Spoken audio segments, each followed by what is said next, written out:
Hey, what's happening? Here are my 5 steps, because there's only 5, and they can only be these ones, that I think Liverpool need to undertake to get back to the pinnacle of world football, to be the football club that we want them to be, that we know they can be again. Before I crack on though, you'll notice, of course you will, eagle-eyed viewers, the new subscribe button in the bottom right-hand corner of the screen as you look at it, which means it's either there or there. If you're watching this and you haven't subscribed to the channel, give it a little click, it helps. We've seen this week that Liverpool are tentatively planning towards an expansion of the Anfield Road, and for me, this is step number 1. A bigger, increased size Anfield, more people cheering the Reds on. Don't fear, don't stress, make it happen, Liverpool, because if Spurs are going to have 60,000 plus capacity, Man United have already got it.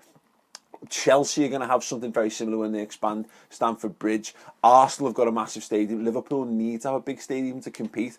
I don't care about the costs associated. Obviously, don't go stupid. Don't totally throw the club into the financial mire to make it happen. But do it sensibly. Build Anfield up, because we can already see how much better the atmosphere is at Anfield for having the increased main stand. And who thought, even just, 2 or 3 years ago, that having more people in the main stand would make Anfield better? I certainly didn't. It's been excellent. More of that, please. Step 2, and this is something that's underway as well, but it's got to be done, and it's got to be done right, is the new Melwood, or the new Academy, or the Melcademy.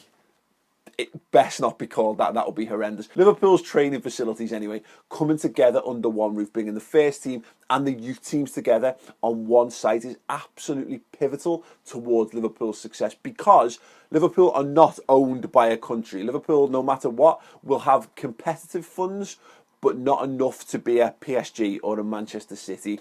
If that comes up, wonderful, but it's not here right now, so let's not stress about it. Liverpool need to maximise what they've got, and having Jurgen Klopp and his team be a 25-minute drive away from Liverpool's next generation of youth products is wrong. Liverpool need to be able to spend big money where it's necessary, but also continue the development of local lads, and not just local lads, the young best talent they can get their hands on. Continue that development under the watchful eye of the best management team in Britain, and that's the ones we've got in Jurgen and Buvac. 3, sign a big name. Now, I don't mean like Ibrahimovic, even though he would fall under both categories of the he's got a big name, the comedy way of doing it, and he's a big name on the world stage. It is the latter that I'm talking about rather than the former. Liverpool need to go out and sign someone that reverberates around football. Now, someone might say, look, we've just broken the world transfer record for a centre-half, and yet great, perfect step in the right direction. Naby Keita, getting someone who's highly sought after and getting that box off, great step in the right direction. But I'm talking about an Anton Griezmann or a Christian Pulisic, someone who is incredibly highly sought after, someone who has a growing reputation on the world stage, someone that any football club in the world would be glad to have, not just on the books, but in the first team. Look at Fernando Torres, look at Luis Suarez. These are the signings that other clubs, other top clubs want.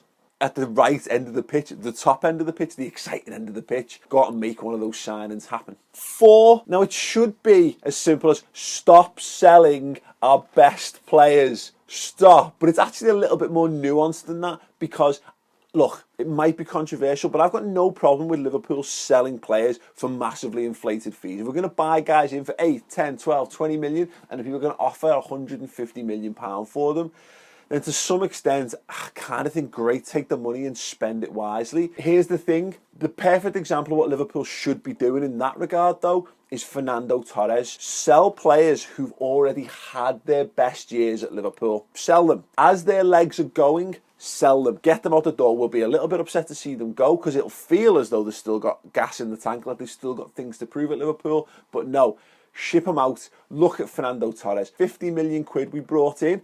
And people forget this a little bit because we spent some of that on Andy Carroll. He was terrible at Chelsea. He was terrible. And he's had to go away, go back to Atletico eventually, and totally reinvent his game to be able to get longevity out of his career. No one in world football would argue with the fact that Liverpool got the best years out of Torres and then got terrific value for him in the transfer market. That's what we should be aiming for. But it goes hand in hand with, double-handed, it's the marriage made in heaven. Let a player retire at Liverpool. Let one of our best players players retire at Liverpool? Because here's the thing, even the biggest clubs, even the Barcelonas, even the Real Madrids, still sell their best players. Barcelona still sold Ronaldinho. Barcelona still sold Rivaldo. Real Madrid still let Raul move on. But look at your Iniesta type situations. Look at your Zinedine Zidane situations. Look at what's probably going to happen with Messi. The truly best players get to stay until they're done.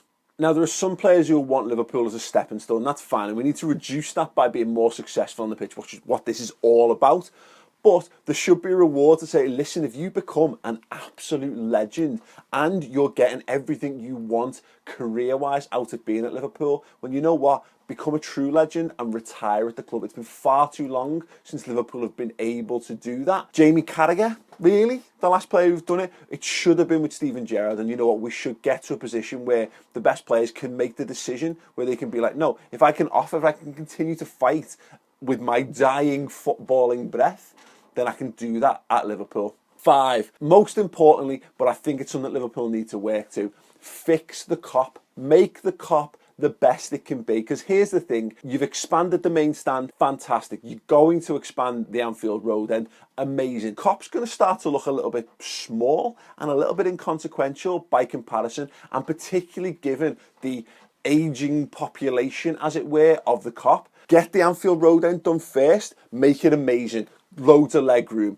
fantastic facilities, and exactly the same kind of view, if not improved, than what you're getting in the Kop. And then you turn round to season ticket holders in the Kop and say, right, we're going to introduce safe standing in here. If you're not cool with that, do not worry. You can have almost identical situation, seat, position, and view, but with better facilities at the opposite end of the ground in the Annie Road end. And we're going to bring in a fresh influx of people, whether that's sold on the gate, so you get young, rabid, hungry fans who don't care about queuing up for 5 hours to get in the ground because they just want to support Liverpool. They just want to do anything in their power to be there. It takes away the malaise and it increases the atmosphere. And if you could get an all standing, albeit safe standing, which is the most vital thing here, Kop, you don't even need to expand. You could actually do that. It would be a slightly reduced capacity Kop than what you're getting because of the space required for rail seating, but the volume that you're going to get out of it